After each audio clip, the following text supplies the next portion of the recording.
Have you ever found yourself wanting to create some computer artwork, but you've only got a mouse, which seems like it might be okay, but in reality is a frustrating dystopian nightmare that leaves you only capable of producing abominations that lead you to take up and immediately regret smoking before screaming up at the sky in a fit of outrage? Well, the simple answer is to buy yourself a pen tablet. So today I'll be unboxing and reviewing the UGEE HK1060 Pro graphics drawing tablet. So those lovely people over at gearbest.com got in touch with me and said, Mikey, if we send you the HK1060 Pro graphics tablet, would you like to do an unboxing review about it and link back to our website? And I said, yes, I would indeed. So this is basically what came through the door, and after a bit of slicing away, we've got the 1060 Pro graphics drawing tablet in its box of all its finery.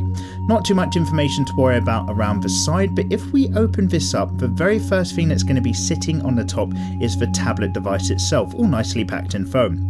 So we'll come back to that in just a second and take a look at all of the other bits first. Welcome card, setup notes, and the pen itself. And as you can see, it follows that really traditional shape for graphics drawing pens these days, ever so slightly wide around the nib to give you a nice comfortable grip. What you also get is one of those convenient nib holders. So basically you get a load of spare nibs in the bottom part of this weighted pot, and then the top part of this actually attaches and screws onto the top so that you can rest your pen either sideways across it on your desk or stick it straight in a hole in the middle. Ladies. You've got a pretty healthy length of USB connection to actually stick the tablet into the computer, and also with your welcome bits, a little welcome card along with the installation CD. And of course the various graphics tablets and setup books themselves that we'll never read. So if we open up this protective packaging, we've got the actual tablet itself, and it really does have quite a nice solid weight to it, and the first thing you're immediately going to notice is it's got a load of hotkeys that you can program down the side. That is absolutely massive. It's really going to save you a lot of time going between the keyboard and back to the tablet. The plastic finish to everything is absolutely fine, and the actual matte material that makes up the board itself looks pretty nice. So that's basically what you can be expecting in a box itself. You've got the graphics tablet, of course, the USB connection cable to stick it into the computer,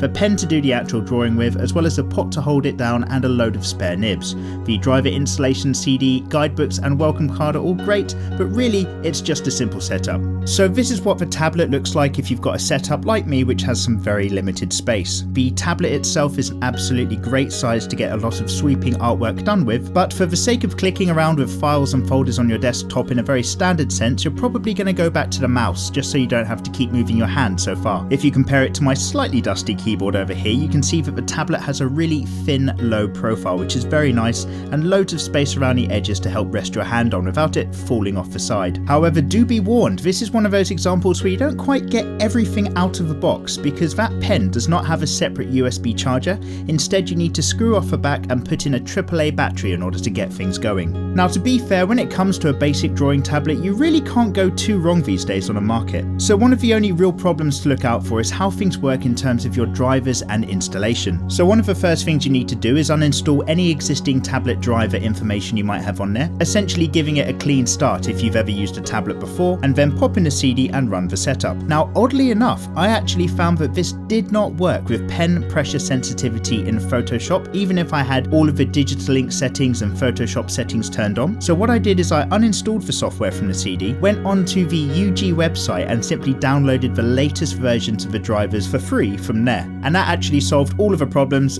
Immediately after that, it worked absolutely fine. So it really seemed the next thing to do is just have a go at some sample sketching and talk about my immediate thoughts about this tablet straight away. Now, when it comes to the setup, you might notice that I have two screens on the go, and you can very easily in the tablet settings decide if the tablet itself is going to be mapped to just one of your monitors, or if it's going to be mapped across both.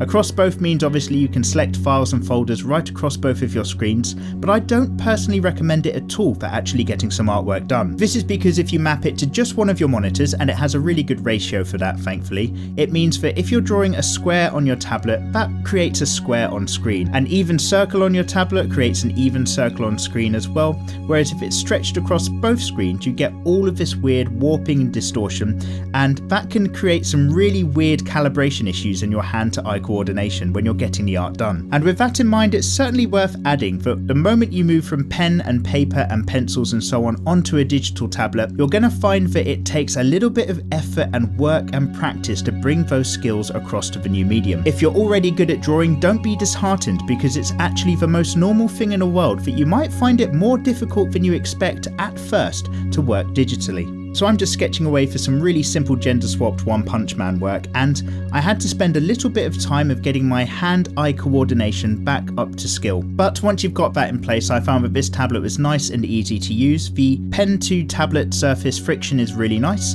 and the pressure sensitivity that's going on is absolutely great. Obviously, it's a 10-inch by 6-inch pad area on this tablet that you can actually draw on, and it's got 2048 levels of pressure sensitivity on the pen. Now, like I said in the beginning of the video, if you want to get some artwork done digitally and all you've got is a mouse, then an introductory tablet like this is a great start. I really do recommend the step up, whether or not it's this model or something else, simply because again, you can't really go too wrong. The introductory price makes it really accessible, and it's going to make your life so much better if you're trying to produce art online. Now, because you're still working with your hand on a pad whilst your eyes are looking to the screen, getting that calibration, that eye-to-hand ratio and coordination can take a little bit of time, but once you've got that into place, I think you're going to find this very useful for doing a lot of broad strokes work, a lot of painty style artwork as well. Personally for me, I find it still quite difficult to use when it comes to doing very fine line work or finished pieces, simply because I'm not really painting directly onto the image that I'm working with, and sometimes my lines can be a little bit off. So where I find a tablet like this can really come into its own is if you're working in a lot more of a painter's style in terms of your artwork, or if you've already drawn and scanned in your line work and you're just wanting to use a tablet or something a bit more general to get the colouring done as well. So when it comes to tablets in general, it's definitely a go. But in terms of the UGEE HK1060 Pro, I'd say that some of its plus points are its really large working surface. It allows you again to really dive in a little bit more than a smaller tablet would do, especially if you're trying to take your art fairly seriously. And the main big thing for me are these hotkeys down the left hand side that you can program. It meant that I didn't need to keep moving my hand to the mouse in order to zoom in and out of particular bits of artwork, and combined with the two function keys that you've got on the pen itself, it means you can flick through all of the common Photoshop things that you're going to do for grabbing into artwork, making the pen nib size smaller and larger without having to go back into the menus, and that saves you a lot of time and a lot of headache in general when you're getting things done. So yeah, if you're thinking about getting a tablet and have any interest in art, I'd say yeah, absolutely, step up from the mouse. It's going to make your life much easier. You can get some very basic models for pretty cheap, but the HK1060 Pro I'd definitely say is aimed at somebody who's taking their artwork a little bit more seriously, simply because you've got this really large surface area to work on, the high pressure sensitivity pen, and most importantly of all, the hotkeys down the side, which is all basically going to save you clicking through the menus, taking your hand away from the tablet to your mouse or back to your keyboard in order to get a piece of work done. Overall, yeah, I can recommend this tablet. I am, however, used to things being completely play out of the box, so the fact that you need to make sure you've got some batteries handy is a bit of a pain in the ass, but that's just me griping. When it comes to the artwork and surface texture, it's very nice, although again, you're going to have to calibrate yourself to it just a little bit, as you would do with any tablet. So I really hope you found this unboxing review to be useful, guys, especially if you're just trying to work out what kind of tablet might be for you. I of course want to say a great big thank you to those lovely people over at gearbest.com for sending me the tablet in order to review, and of course I've got loads of links to their website and various bits in the description below, especially if you want to take a look at this or any of the other tablets that they've got for sale on their websites. They've got loads of electronic stuff in general. You'll probably find it quite useful to go over there and compare the different types and prices. So if you haven't already, don't forget to come and click subscribe to the channel. It really helps me out, but there's also loads of other reviews for different types and levels of tablets, as well as various drawing tutorials and art-based stuff as well. And if you like what's going on and want to offer any support, you can always check out my Patreon page, where you guys basically make all of this possible. Thanks a lot for watching, guys. Have a good week. Take care.